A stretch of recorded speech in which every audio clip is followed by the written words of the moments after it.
10장 32절로 34절입니다.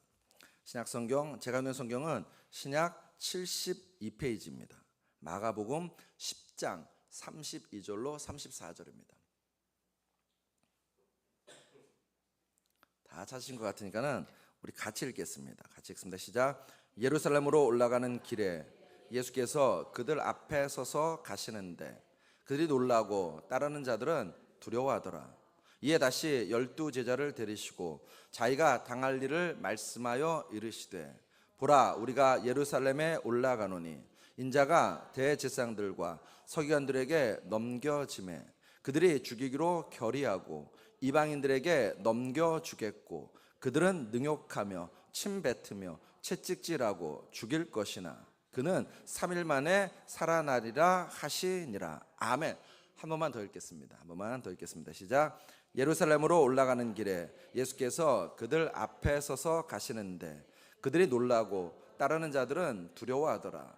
이에 다시 12 제자를 데리시고 자기가 당할 일을 말씀하여 이르시되 보라, 우리가 예루살렘에 올라가노니 인자가 대제사장들과 서기관들에게 넘겨지매 그들이 죽이기로 결의하고 이방인들에게 넘겨주겠고 그들은 능욕하며 침뱉으며 채찍질하고 죽일 것이나 그는 3일 만에 살아나리라 하시니라. 아멘. 아멘. 이 말씀에 근거하여서 나의 뒷모습에서 그분의 뒷모습 보이기를, 나의 뒷모습에서 그분의 뒷모습 보이기를 이라는 말씀을 함께 나누도록 하시겠습니다. 한번 따라 하시겠습니다. 나의 뒷모습에서 그분의 뒷모습 보이기를. 한 번 더요. 나의 뒷모습에서 그분의 뒷모습 보이기를. 아멘. 그분이 누굴까요? 아멘입니다. 아멘. 그럼 오늘 설교 안 해도 여러분 다 아시니까는 공자가 노노 위정편에서 여러분 되게 잘 아시는 말씀을 좀 했습니다. 뭐라고 했는가? 나는 15에 학문의 뜻을 두었고 30살에 섰으며 40살에 미혹되지 않았고 50살에 천명을 알았으며 60살에 귀가 순했고 70살에 마음이 하고자 하는 바를 따랐지만 법도에 넘지 않았다라는 말을 했습니다.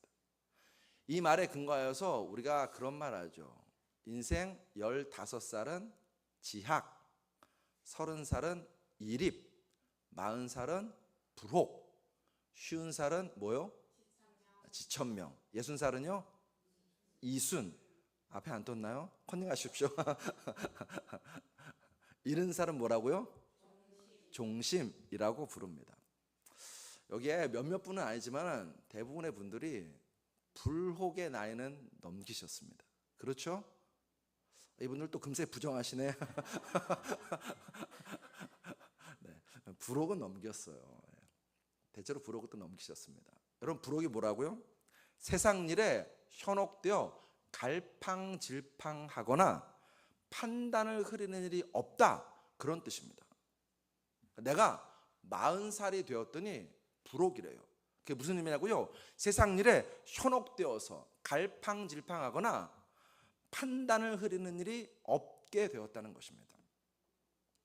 나이 40이 넘으니까 내가 나를 알고 나 스스로의 길을 이제 당당하게 갈 수 있게 되었다는 것입니다.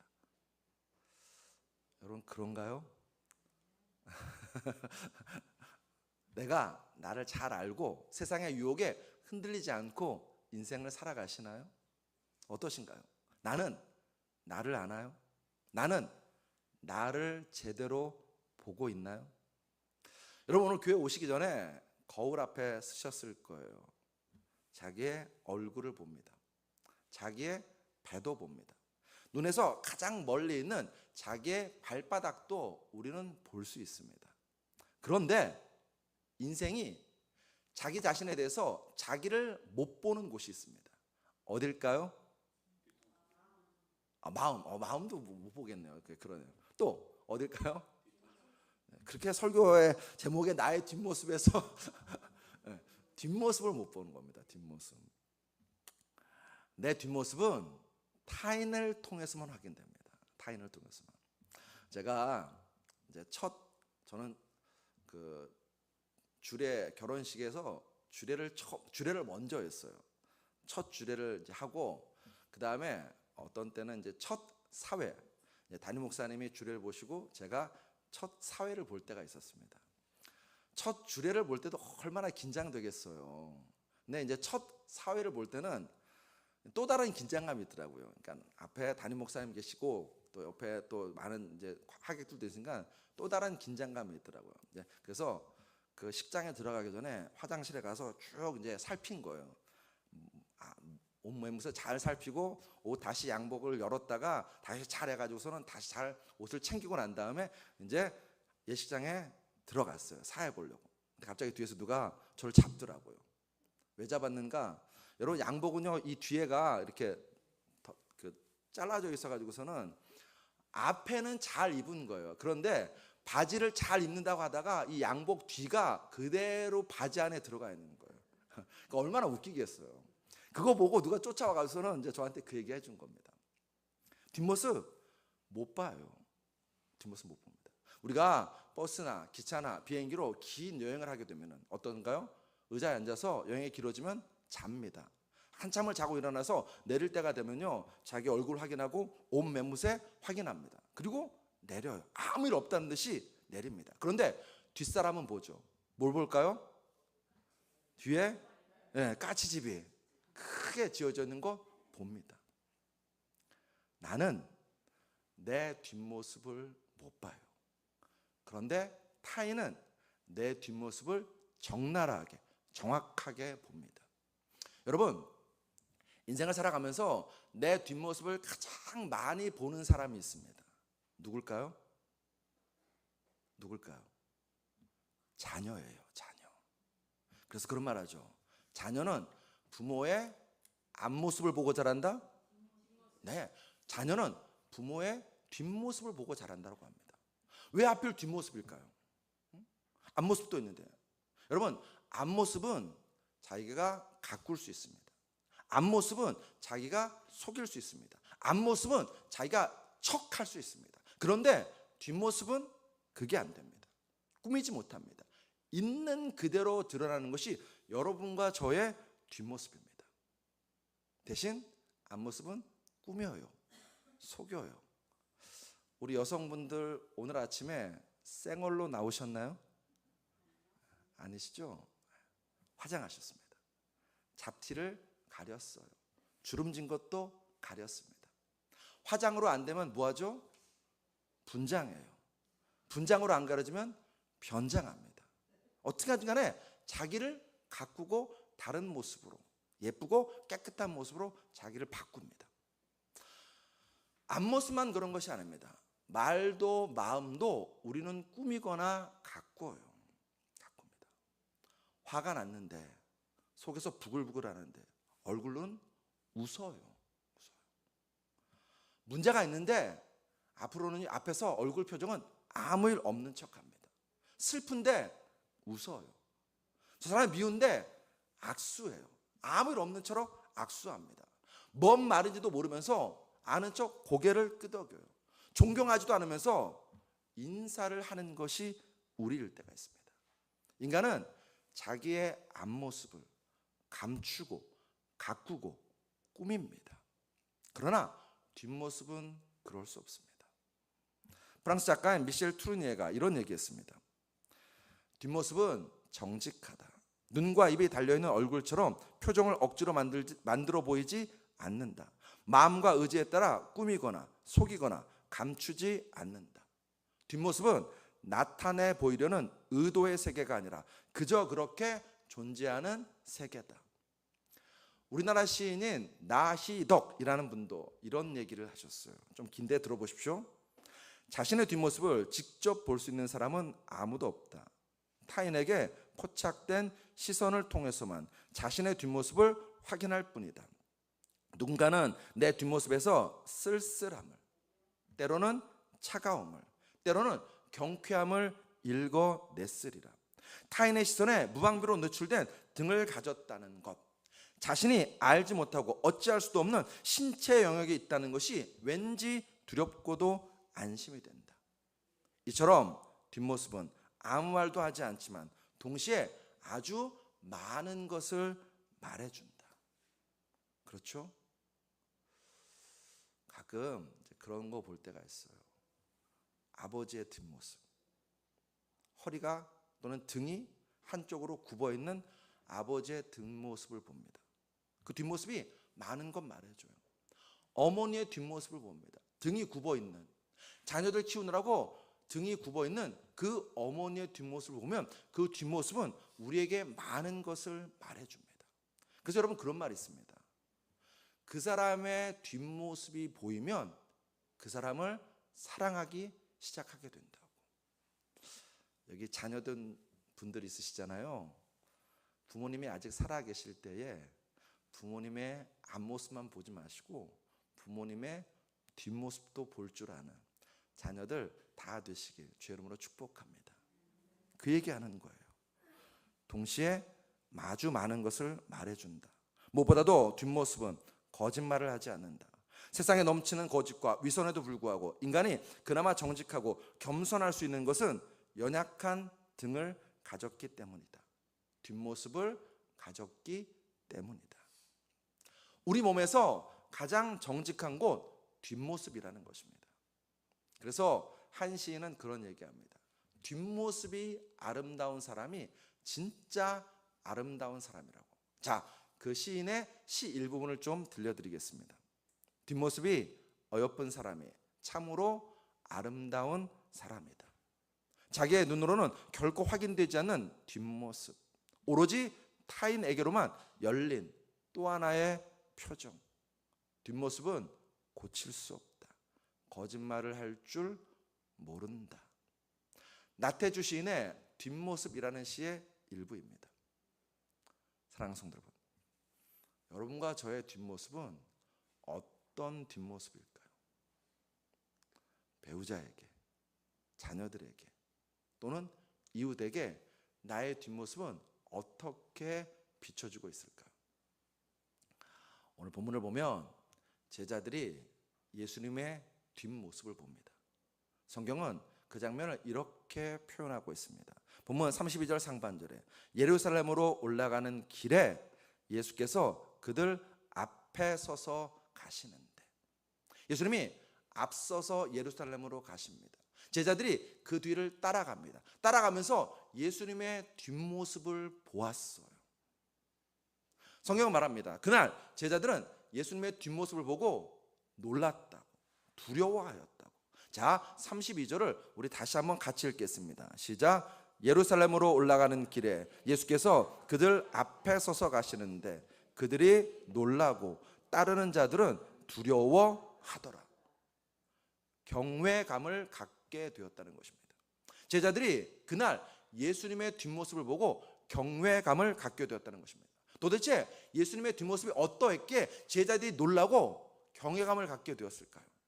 그날 제자들이 본 예수님의 뒷모습은 사명이었습니다. 하나님이 주신 사명을 감당하기 위해서 목숨까지 내놓는 그 뒷모습을 본 것입니다. 성경은 말합니다. 지금 예수님께서는 예루살렘으로 올라가신다고. 여러분, 예루살렘은 세상 사람들에게 왕의 도시입니다. 영광의 도시입니다. 그날 제자들에게도 예루살렘은 그런 도시였습니다. 그 예루살렘에 예수님이 올라가십니다. 그래서 제자들은 소망을 가졌습니다. 어떤 소망이냐고요? 이 예수님과 함께 예루살렘에 올라가면 우리가 예루살렘에서 이제 한 자리씩 크게 할 수 있겠다라는 소망과 기대감을 가지고 제자들은 예루살렘을 따라가고 있었습니다. 그런데 예수님에게 예루살렘은 죄의 도시입니다. 사망의 도시입니다. 인류의 죄가 바글바글 들끓고 있는 그런 도시였습니다.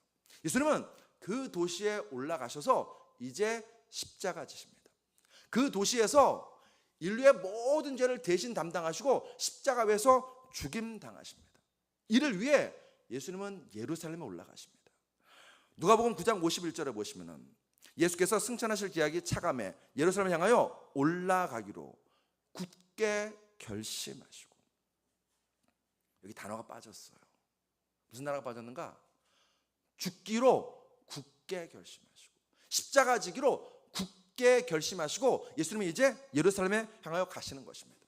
제자들은 그 예수님의 뒷모습을 그날 본 것입니다. 그동안 제자들이 본 것은 예수님의 앞모습이었어요. 병자를 고치는 것입니다.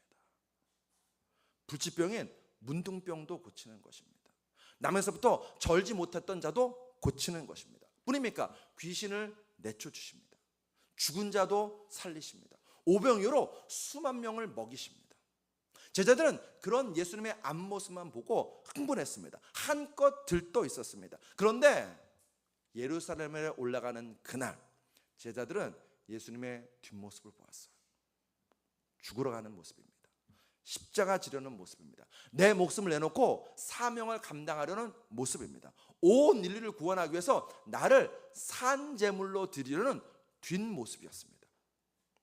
마가복음 10장 45절 우리 같이 읽습니다. 시작. 인자가 온 것은 섬김을 받으려 함이 아니라 도리어 섬기려 하고 자기 목숨을 많은 사람의 대속물로 주려 함이니라. 제자들은 그날 이 뒷모습을 보았습니다. 이 뒷모습을 보고 변화된 사람이었습니다. 결정적으로 변화된 사람이었습니다. 자, 여러분하고 함께 그 사람을 함께 찾아보기 원합니다. 성경을 찾겠습니다. 어딜 찾을 거냐면 마가복음 15장 33절로 35절입니다. 신약성경 마가복음 15장 33절로 35절입니다. 제가 오늘 성경은 신약 83페이지입니다.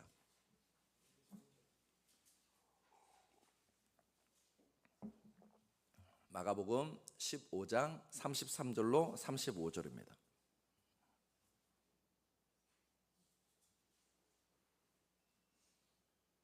아, 33절로 39절이요. 죄송해요. 네. 다 찾으셨죠? 우리 같이 읽습니다. 시작. 제6시가 되매 온 땅에 어둠이 임하여 제9시까지 계속하더니 제9시에 예수께서 크게 소리 지르시되 엘리 엘리 라마 사박다니 하시니 이를 번역하면 나의 하나님 나의 하나님 어찌하여 나를 버리셨나이까 하는 뜻이라. 곁에 섰던 자 중 어떤 이들이 듣고 이르되 보라 엘리야를 부른다 하고 한 사람이 달려가서 해면에 신포도주를 적시어 갈대에 꿰어 마시게 하고 이르되 가만두라 엘리야가 와서 그를 내려주나 보자 하더라. 예수께서 큰 소리를 지르시고 숨지시니라. 이에 성소 휘장이 위로부터 아래까지 찢어져 둘이 되니라. 예수를 향하여 섰던 백부장이 그렇게 숨지심을 보고 이르되 이 사람은 진실로 하나님의 아들이었도다 하더라. 아멘. 겟세마네 동산에 세 개의 십자가가 섰습니다. 가운데 십자가에는 예수님이 달려 계셨습니다. 그곳을 관리하는 사람이 있었습니다. 로마 백부장입니다. 여러분, 이 로마 백부장에게 예수는 중죄인 중 한 명에 불과했습니다. 다시요. 로마 백부장에게 예수는 중죄인 중 한 명에 불과했습니다. 6시간 전까지는 그랬습니다. 몇 시간 전까지요? 6시간 전까지는 그랬습니다. 그런데 6시간 후 그는 달라졌습니다. 맨 처음에는요 투덜투덜 되었을 거예요. 이 빌어먹을 유대놈들 때문에 내가 또 이 겟세마네 오르네 라고 투덜투덜 되었을 것입니다. 투덜대면서 올라가서 십자가에 중죄인 3명을 못 박습니다. 그게 6시간 전의 일이었습니다. 그런데 6시간 후 이 이방인인 로마 백부장은 이렇게 고백합니다. 마가복음 15장 39절에서 예수를 향하여 섰던 백부장이 그렇게 숨지심을 보고 이르되, 자, 그 다음은 같이 읽겠습니다. 시작. 이 사람은 진실로 하나님의 아들이었도다 하더라. 아멘. 여러분, 이날 예수님은 십자가 위에 달려 계셨습니다. 십자가 위에 달려 계시면서 이 로마 백부장에게 기적을 행하지 않으셨어요. 이 로마 백부장에게 복음을 전하지도 않으셨어요. 이 로마 백부장에게 하나님을 믿으라고 전도하지도 않으셨습니다. 그냥 십자가에 달려 계셨습니다.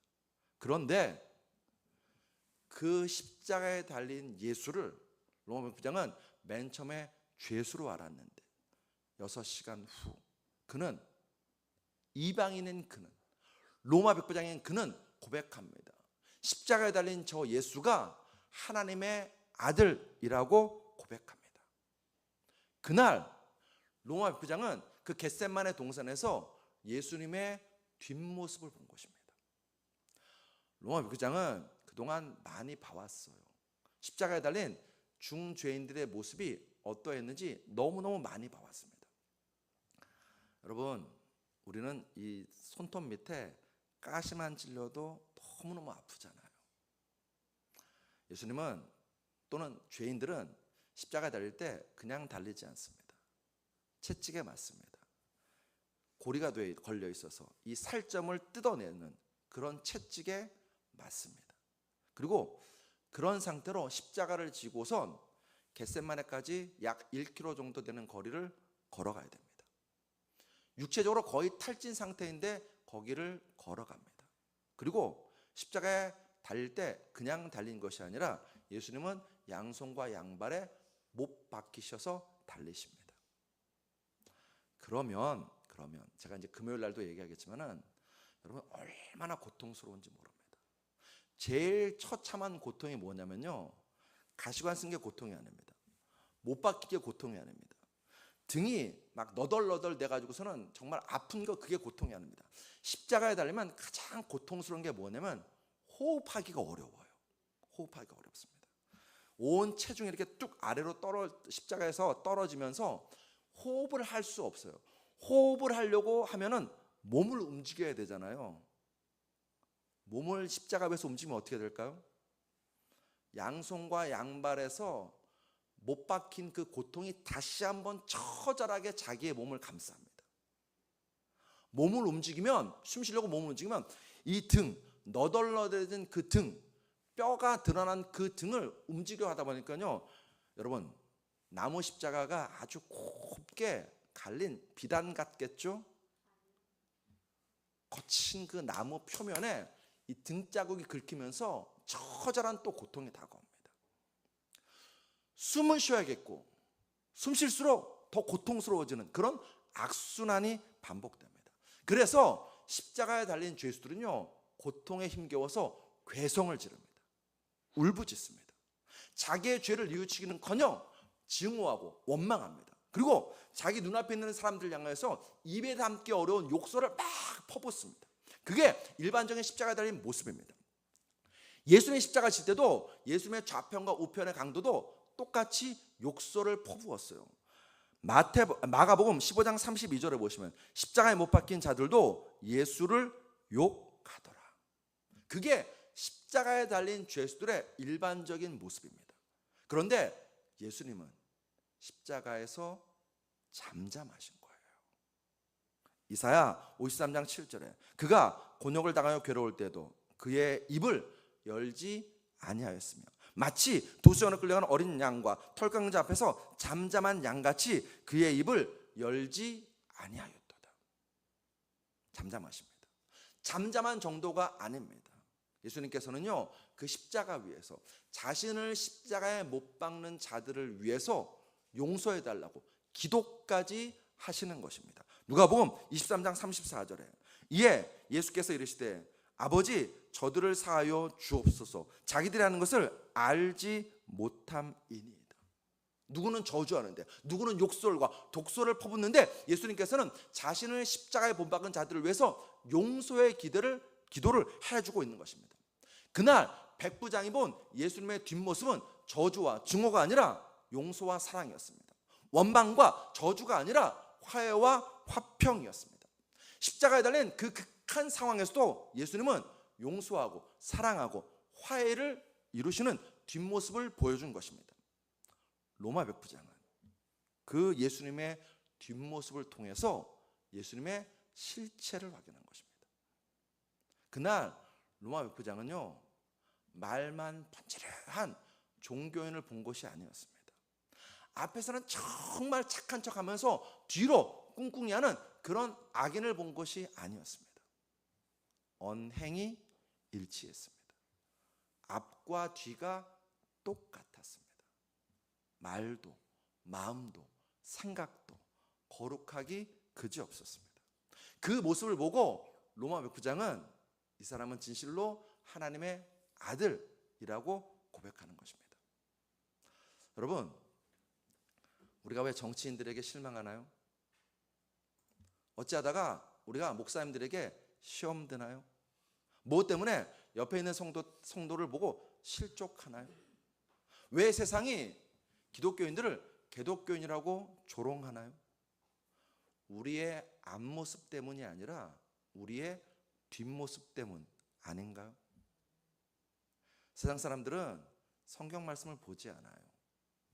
여러분과 저를 봅니다.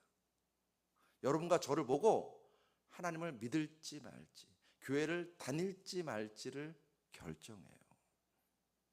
자, 저를 따라 하시겠습니다. 그리스도인은 세상 사람이 읽는 성경이다. 아멘이신가요? 또 따라 하시겠습니다. 그리스도인의 뒷모습은 세상 사람이 보는 하나님의 앞모습이다. 아멘. 세상 사람들은요, 그리스도인의 말이 아니라 여러분과 저의 삶을 봅니다. 여러분과 저의 뒷모습을 봅니다. 사랑하는 성도 여러분, 그리스도인으로서 어떤 흔적을 남기시나요? 그리스도인으로서 어떤 뒷모습을 보여주시나요? 전사 한 분이 목사님과 식사를 하러 갔습니다. 맛있게 식사를 하고 이제 가려고 하는데 갑자기 이 목사님께서 식탁을 깨끗하게 정리하시는 거예요. 과하다 싶을 정도로 깨끗하게 정리하시는 것입니다. 전사님 물었죠. 목사님 뭐 하세요? 그때 이 목사님이 이렇게 얘기했답니다. 세상은 그리스도인의 뒷모습을 보거든. 뒷모습을 보거든. 내가 남겨준 식탁의 자리가 나의 뒷모습이라는 것입니다. 여러분 식당 가시면은 식기도 하시죠? 두 사람만 하시나 본데. 식기도 하셔야죠. 우리가 식기도 하면 식당 주인도 보고 종업원도 보고 손님도 봅니다. 속으로 생각하죠. 아하, 저 인간들 교회 다니는구나. 속으로 생각해요. 식사하다가 수저를 떨어뜨릴 때 있지 않습니까? 휴지를 떨어뜨릴 때 있지 않습니까? 그때 어떻게 하십니까? 냅둬, 나중에 종업원이 와서 치울 거야, 이렇게 하십니까? 아니면 그 떨어진 수저 주워서 식탁에 잘 두십니까? 그 떨어진 휴지 주워서 쓰레기통에 잘 넣으십니까? 요즘 식당에 가니까요, 이렇게 앞치마 주더라고요. 이렇게 종이로 된 것도 주고 뭐 그냥 천으로 된 것도 주더라고요. 식사 잘 하시고 나서 그 앞치마 어떻게 하시나? 여러분과 저의 뒷모습입니다. 여러분 목회하면서 제가 항상 조심하는 것도 있고, 또 목회하면서 씁쓸한 것이 뭔지 아십니까? 말만 번지르한 목사님이나 성도들을 만날 때예요. 말만. 그 말을 들으면요, 정말 신앙 좋아 보입니다. 좋아 보입니다. 그런데 시간이 지나면 그 말이 얼마나 헌인지 금세 드러납니다. 사랑하는 성도 여러분, 사랑하는 성도 여러분, 나의 언행은 일치하나요? 아무도 보는 이 없을 때 나는 뭐 하나요? 여러분과 제가 자주 방문하고 드나드는 인터넷 사이트는 어딘가요? 유튜브는 뭐 보시나요? 나의 시간과 돈이 주로 어디에 사용되시나요? 여러분과 저의 뒷모습입니다. 뒷모습. 좀 이따 우리 함께 부를 찬양, 나의 소망이라는 찬양이 있는데, 그 나의 소망이라는 찬양에 이런 가사가 있습니다. 내가 걸어온 이 길에 그분의 흔적이 남기를, 나는 소망에, 내 삶에 그 이름 남기길, 나의 뒷모습 속에서 그분의 뒷모습 보이길, 나는 기도해 그렇게 그분이 보이길. 사랑하는 성도 여러분, 이 찬양이 찬양으로 끝나는 것이 아니라 우리의 몸부림이었으면 좋겠습니다. 세상 사람이 뭐라고 하건 나는 신경 쓰지 않아요, 그런 삶이 아니라 하나님, 내 삶의 모습을 통해서 하나님이 드러나기 원합니다. 나의 뒷모습에서 예수 그리스도의 뒷모습이 보이기 원합니다 라고 기도하는 자가 되길 원한다는 것입니다. 하나님, 나 좀 그렇게 만들어주세요. 기도하십시오. 김동호 목사님이라고 높은 뜻 순교회를 다니시다가 지금은 이제 은퇴하신 목사님이 계십니다. 이분이 친구분이 있어요. 신대원 동기 목사님이 있었습니다. 둘이 이제 친했어요. 그리고 같이 지내면서 굉장히 건강한 줄 알았습니다. 근데 어느 날 미국 콜롬비아 신학교에 같이 연수를 떠나게 되었습니다. 같이 가서 한 기숙사 방에서 이제 묵게 되었습니다. 샤워를 하는데 보니까는요, 몸에 굉장히 큰 수술 자국이 있는 거예요.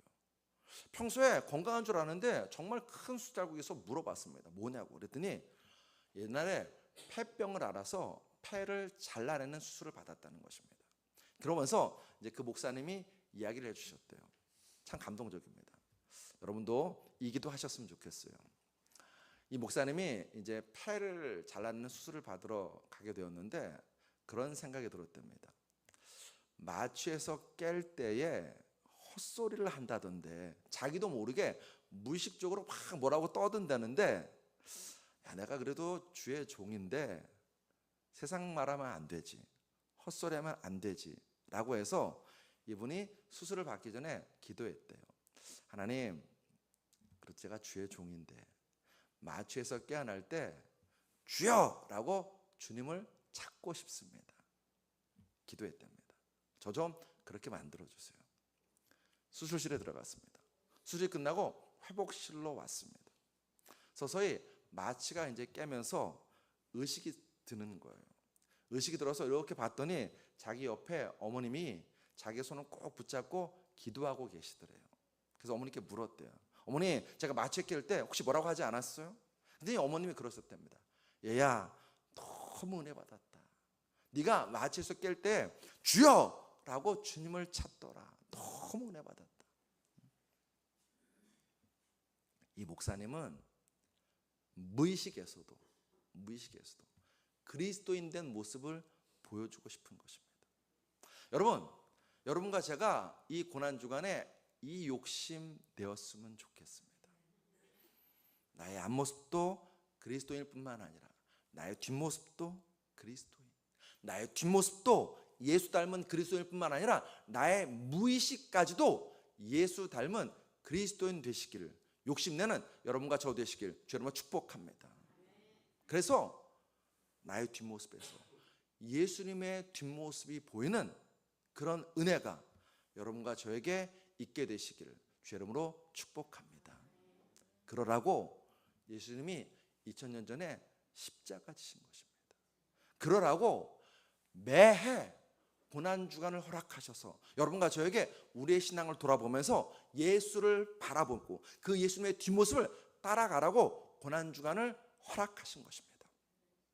그러면 우리가 어떻게 해야 우리의 뒷모습이 달라질 것인가? 이 말씀 나누고 말씀 마치겠습니다. 자, 여호수아 1장 1절이 앞에 뜰 거예요. 떴나요? 네, 같이 읽겠습니다. 시작. 여호와의 종 모세가 죽은 후에 여호와께서 모세의 수종자 눈의 아들 여호수아에게 말씀하여 이르시되. 아멘. 이번에는 여호수아서 24장 29절을 같이 읽겠습니다. 자, 같이 읽습니다. 시작. 이일 후에 여호와의 종 눈의 아들 여호수아가 110세에 죽음에. 자, 차이를 발견하셨나요 혹시? 무슨 차이가 있었어요? 그럼 1장 1절 다시 띄워주세요. 1장 1절 제가 읽게요. 여호와의 종 모세가 죽은 후에 여호와께서 모세의 수종자 눈의 아들 여호수아에게 말씀하여 이르시되. 자, 이번에는 여호수아서 24장 29절을 읽겠습니다. 떴나요? 제가 읽습니다. 이일 후에 여호와의 종 눈의 아들 여호수아가 110세에 죽음에. 자, 여러분이 발견하신 차이가 뭐가 있나요? 죽음에는 아니고 네? 네. 모세와 여호수아. 또요? 다른 거? 아멘입니다. 박수 해주세요. 박수 해주세요. 할렐루야. 자, 1장 1절에서는 여호수아를 뭐라고 소개하냐면 모세의 수종자라고 소개해요. 사실 히브리어 원문으로 보면 1장 1절과 24장 29절은 똑같이 그냥 에베드, 종이라는 단어입니다. 근데 우리말 번역을 조금 다르게 1장 1절에서는 모세의 수종자, 24장 29절에서는 여호와의 종 이렇게 번역했습니다. 1장 1절에서는 여호수아가 모세의 종으로 소개되고 있습니다. 그런데 24장 29절에서는 여호수아가 여호와의 종으로 소개되고 있습니다. 1장 1절에서는 여호수아가 모세의 종이었어요. 그 말은 여호수아가 모세를 따라다녔고 모세의 뒷모습을 바라보는 자였다는 것입니다. 그런데 그 모세가 죽어요. 이제 여호수아가 최고의 지도자 자리에 오릅니다.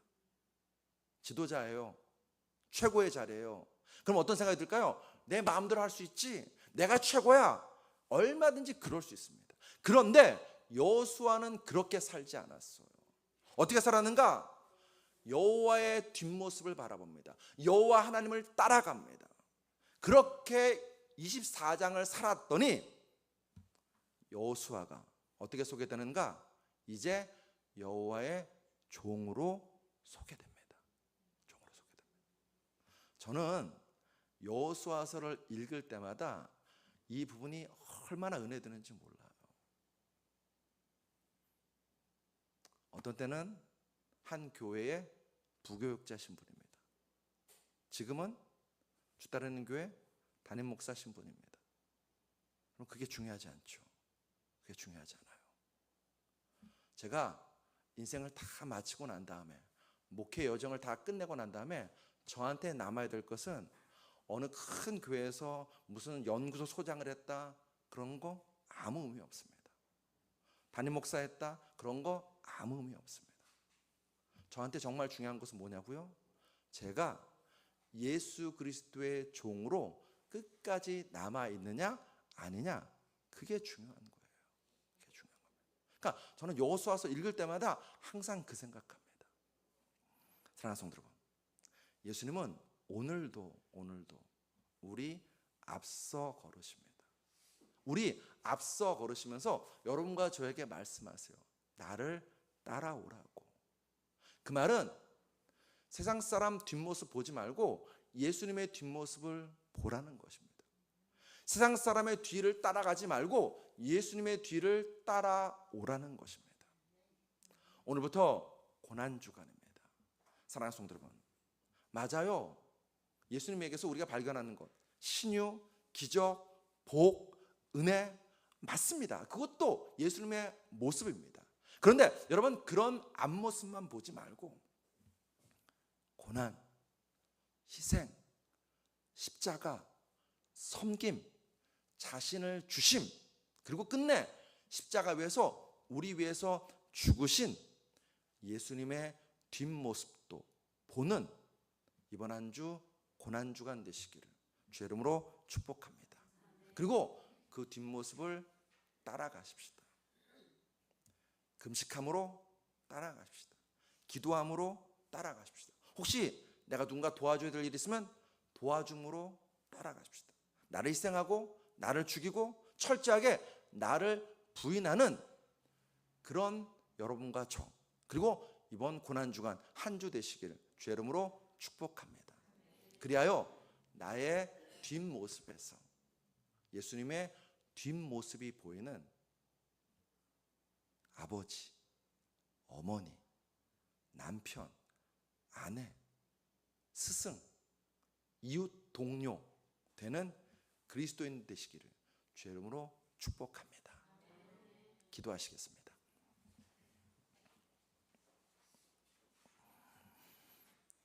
하나님, 우리의 모습에서 무엇이 보이는지, 우리의 모습에서 누가 드러나는지, 주님, 우리가 정말로 오늘 들은 말씀대로 나의 뒷모습에서 예수 그리스도가 보이기 원합니다.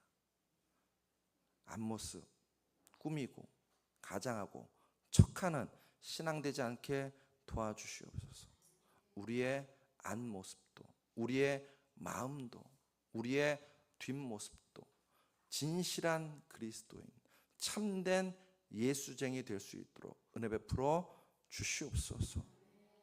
예수 그리스도로 감사하며 기도드렸사옵나이다. 아멘. 아멘.